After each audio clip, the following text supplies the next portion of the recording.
मैं एक चीज ये समझना चाह रहा हूं कि ये जो भगाए जा रहे हैं विधायक लोग, ये लोगों का गुस्सा है या ये पार्टी विशेष के लोग हैं? क्योंकि इस तरह का सीन जनरली होता नहीं था। नेता को सब कुछ कहने के बाद भी, भला बुरा कहने के बाद भी, जिस तरह से इस समय धकिया के भगाए जा रहे हैं, राम प्रसाद ये सब जो कर रहे हैं, ये मेरे ख्याल में बहुत अच्छी स्थिति नहीं है और ये होना भी नहीं चाहिए। विधायक को भी बाहर आना चाहिए। इस पे पहली टिप्पणी विनय ठाकुर साहब आपसे ले रहे हैं कि ये जो बाहरी वाला टैग है और जिस तरह से बीजेपी इलेक्शन लड़ती है और जिस तरह से उसके सिटिंग विधायक का को जनता ट्रीट कर रही है, ये क्या कई गुस्से को मिलके ये गुस्सा आ गया है? इस पे पहली टिप्पणी आपकी ले रहे हैं विनय ठाकुर साहब। धन्यवाद आनंद सर। देखिए, लोकतंत्र में ये स्थितियां उचित नहीं है, ठीक, ये बात तो जायज है, लेकिन ये स्थिति जो है किसी एक वजह से नहीं होती है। सिर्फ ये नहीं होता है कि आप जो है सिर्फ थोड़ी बहुत नाराजगी है, ये नहीं होता है। जब वो सीमा का अतिक्रमण होता है, और जो कुछ लोग ये कहते हैं कि विरोधी पार्टियों की ये साजिश है, तो विरोधी पार्टी वाले भी तभी इस स्थिति में उसका फायदा उठा पाते हैं जब गुस्सा जो है एक सीमा से इतनी बाहर चला जाता है कि जहां उसके ऊपर ये आरोप नहीं लग पाए कि ये जो है बहुत अमर्यादित आचरण है। देखिए, गांव के समाज में क्या होता है कि सब लोग एक दूसरे को जानते हैं, और जब तक ऐसी स्थिति नहीं बनती है कि जब बिल्कुल ही सीमा लांघ गई हो, तब तक ऐसा नहीं होता। तब तक ऐसा नहीं होता है कि कोई उम्मीदवार किसी इलाके में प्रचार करने जाए और लोग उसको हकाल करके वहां से वापस हो जाए। ऐसी स्थिति नहीं होती है। ये स्थिति होने से पहले जो है बहुत कुछ बीतता है।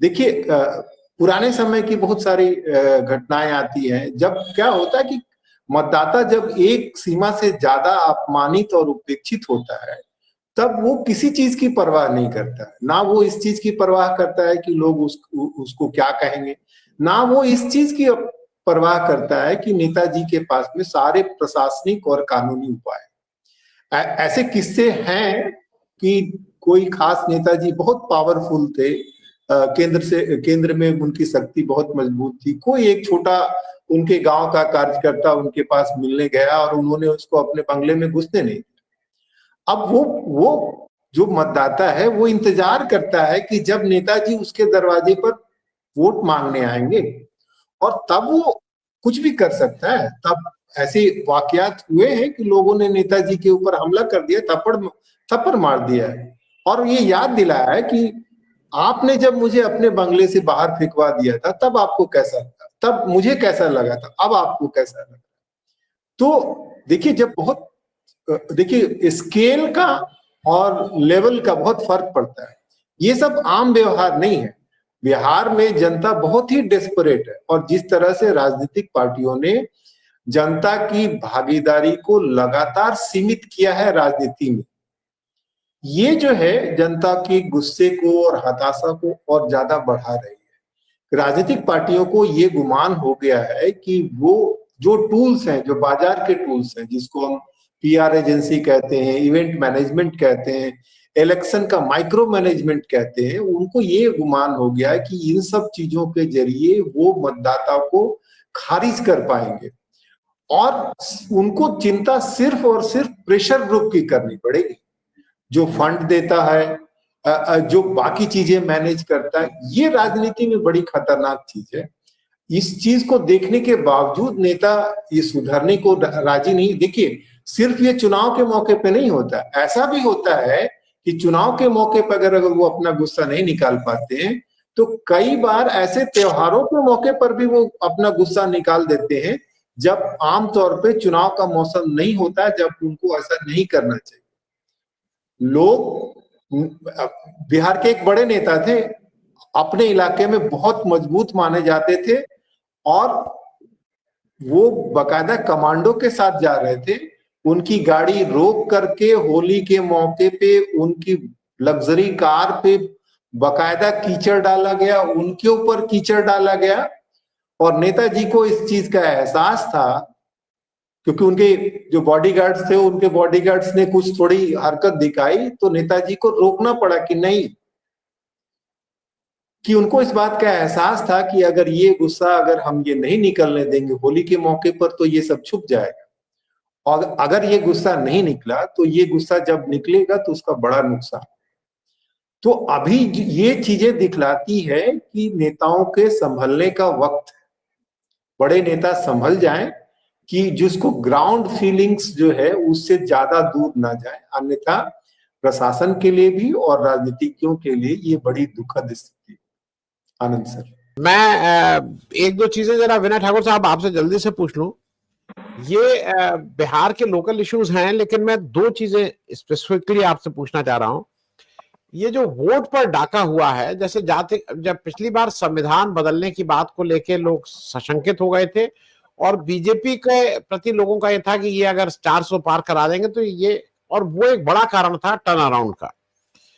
वोट अधिकार की जो बात थी वो इस समय तो ये कहा जा रहा है कि ठीक है, उस समय अब इसका कोई बहुत जोर नहीं है, लेकिन कहीं ना कहीं वोट पर जो डाका हुआ पड़ा है वो आदमी के मानस में तो है। मैं एक टिप्पणी इस पे जाऊंगा कि ये कितना रेलेवेंट है, ये भी क्या कोई इशू बनेगा, या कहीं ठीक है मेन इशू नहीं बनेगा, लेकिन आदमी जब वोट देने जाएगा तो इस पे भी बात करेगा कि भाई हो सकता है आखिरी बार वोट दे रहे हैं। और दूसरा, जातिगत जनगणना की जो बात बार बार कर रहे हैं वो अभी उसकी बहुत बात नहीं हो रही है। तो क्या ये माना जा रहा है कि जातिगत जनगणना अब कोई इशू नहीं रह गया है इन दोनों चीजों पे? विनय ठाकुर साहब, देखिए ये जो संविधान वाली आपने जो कही, जो टर्न अराउंड हुआ, तो सिर्फ इसलिए नहीं हुआ कि आप किसी मुद्दे को फेल्ट नीड बनाने में जब सक्सेसफुल होते हैं तभी उसका इम्पैक्ट ज्यादा होता है। जब संविधान की बात आरक्षण से और अधिकारों से जोड़ी गई तब उसका असर हुआ। उसी तरह ये वोट की बात जब आप सफलतापूर्वक अधिकारों के साथ और कल्याणकारी योजना के लाभ के साथ जोड़ पाएंगे तभी उसका इम्पैक्ट होगा। पर जिनका वोट कट गया है वो पहले चरण में तो उसका असर नहीं होगा, लेकिन जो पहले चरण में वोट के बाद जिनका, जो जेन्युइन लोग हैं और जो वोट नहीं दिए हैं, उसका इम्पैक्ट दूसरे चरण में जरूर होगा। क्योंकि वो जो कम्युनिकेशन जो फैलेगी और उस संदेश को किस तरह से राजनीतिक पार्टियां ले जाएंगी वो डिसाइड करेगा कि दूसरे चरण में उसका असर जरूर पड़ना चाहिए। एक बात जो है, और जो दूसरी बात आपने क्या कही थी सर? नहीं, दूसरी बात मैं कह रहा हूं कि जो जातिगत जनगणना वाला मामला था जो बहुत इंपॉर्टेंट हो गया था हर जगह, वो क्या अब नॉन इशू है, अब उस पर कोई चर्चा नहीं है? नहीं, अब जाति जनगणना वाली जो बात जो है अब बहस में नहीं है। वो इसलिए ज्यादा बहस में नहीं है क्योंकि दोनों ही गठबंधनों में जो है कि ये अभी जो है फौरी इशू नहीं है, ठीक है ना। उनको लग रहा है कि इस पे काम करना पड़ेगा और लंबा ये है। कोई दोनों गठबंधनों में से कोई, क्योंकि इधर कांग्रेस ने कहा कि ये पूरी तरह से सही नहीं है, हम फिर से इसको करेक्ट कराएंगे, और बीजेपी ने भी इसको जो है वो कॉस्मेटिकली मान तो लिया पर वो अंदर से नहीं मानती है। तो वो एक बात है। पर जो बात विवेक सर कह रहे थे जंगल राज को लेकर के, वो मैं थोड़ा उस पर जोड़ना ये चाहता हूं कि देखिए, आप किसी चीज को कैसे देखते, क्या इन्फ्लुएंस लगाते हैं, ये इस पर डिपेंड करता है कि आप कहाँ पे खड़े हैं और आपका रेफरेंस फ्रेम क्या है। तो जो जंगल राज की जो बात होती है वो समाज के उस हिस्से के लिए है जिसके लिए पहले अपमान या अपराध जो था वो नॉर्म्स नहीं था। वो अब तक जो था अत्याचार करते आए थे, लेकिन उस जो जो पावर स्ट्रक्चर में जो चेंज हुआ उसके बाद वो नॉर्मल नहीं था। अब उनके साथ भी हिंसा हो रही थी, उनके साथ भी अपमान हो रहा था, इसीलिए वो जंगल राज था। और ये समाज के उस सेक्शन को, जो सेक्शन पहले से वंचित था, उसके लिए ये जंगल राज की बात जो है उनको कंसोलिडेट करेगा। ये ज्यादा रेजोनेंट इसलिए हो रहा है क्योंकि जो वर्ग जो अपने आप को आर्टिकुलेट कर पा रहा है, जो विजिबल है, जो ऑप्टिक्स जिसका मजबूत है, उसमें वो वर्ग ज्यादा है जो उस सत्ता परिवर्तन के रिसीविंग एंड में था, है ना।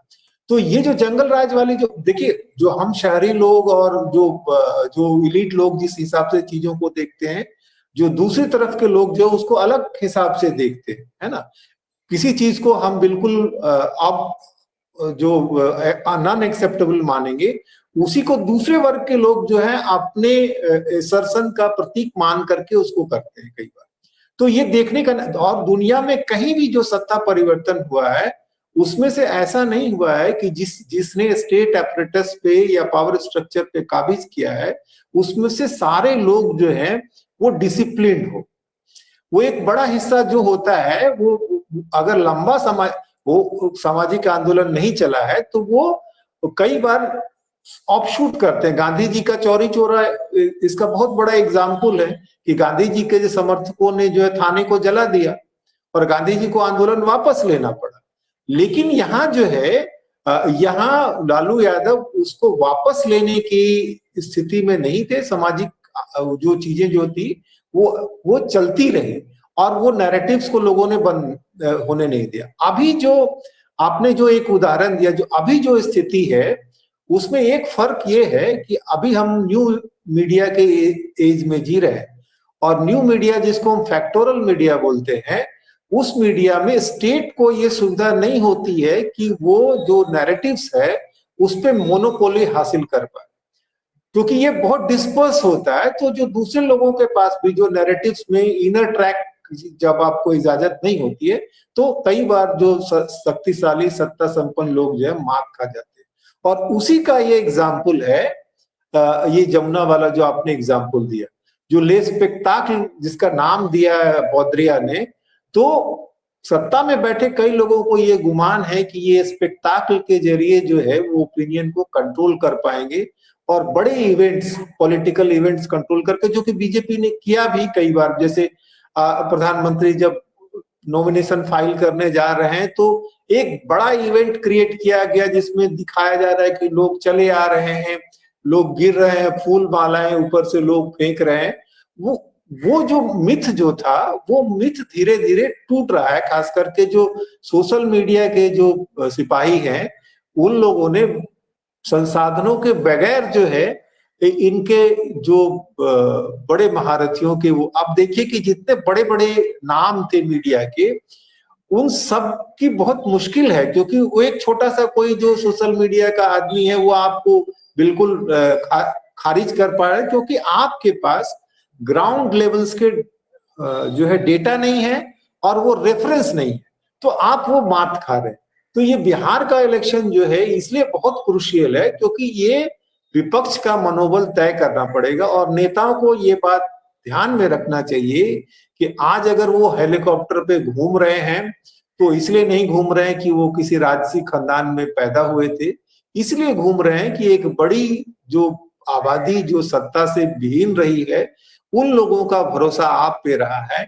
और बहुत सारे नेता का आप देख रहे हैं कि इतने उद्दंड हो गए हैं कि वो ये कह पा रहे हैं कि आपने 12 बजे रात में हमको कैसे फोन कर दिया, तो हम आपके बोल रहे हैं, वो दूसरी तरफ से कहा जाता है मालिक हम आपके वोटर हैं।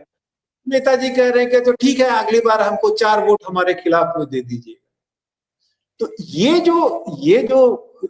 जो बदतमीजी है नेताओं की, उसी का ये परिणाम है कि वो गांव में दौड़ाए जा रहे हैं और पीटे जा रहे हैं।